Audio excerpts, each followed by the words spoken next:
Welcome to Your Neighbor's Faith. I'm John Paulson. With me today is Dr. Pandi Pittman, superintendent of the Wessington Springs Public Schools. School is finally over. What a term it has been. What has it been like for you as a superintendent? Well, during this pandemic, it has been a moment-by-moment decision-making process. At the beginning of March, we thought we had our spring planned, and shortly thereafter it changed, and it went into a change that we were not completely accustomed to, but yet we had quite an investment in technology and professional development so that there were things that we could overcome rather smoothly, and allowed us to take care of those things that really took some effort. Have there been any nice surprises come out of this? There has been some nice surprises in that, number one, in this community we have a lot of parent involvement, and you really see how deep that is when you go through a situation like this.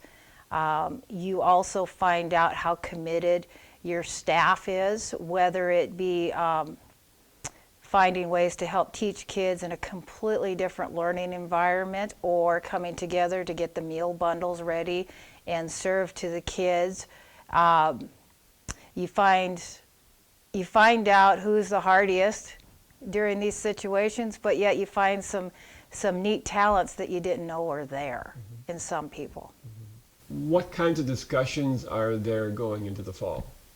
Right now, we are planning to start with the board-adopted calendar, and which will be August 22nd, I believe, or 26th.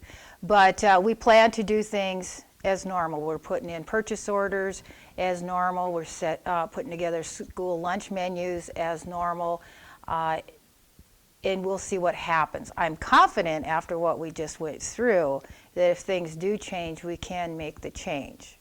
We're also looking at a professional development on August 5th and 6th to take a look at what technology and ideas that we have utilized successfully in the past 9 weeks, and then go further into what can we do to make this process smoother.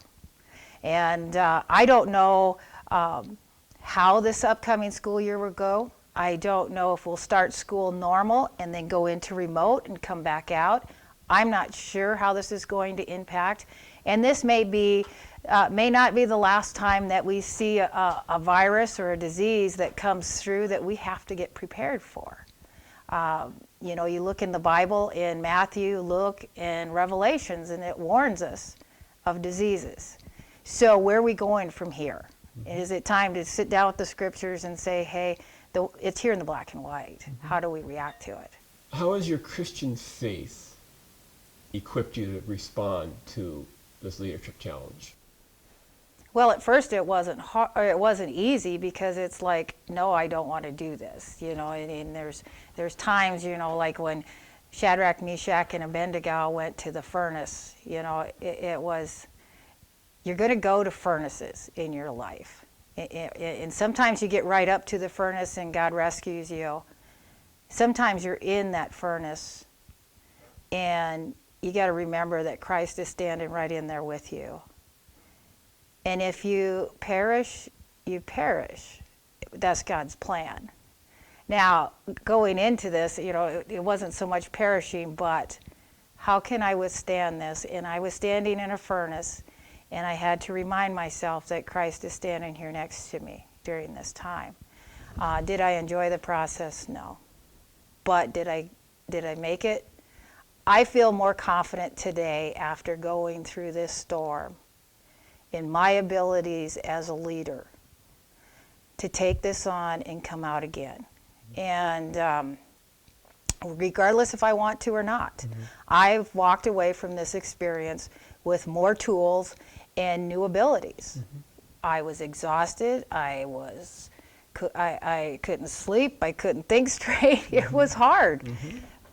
But, you know, it's times like this that you stop and you take a look at God and you say, okay, you're in control, right? You still got it, right? You didn't leave me.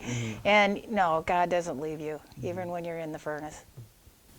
Usually I leave you with a Bible verse or story, but I think you've already left us with the story of the fiery furnace and how God is with us in the midst of that. So join me next week for Your Neighbor's Faith.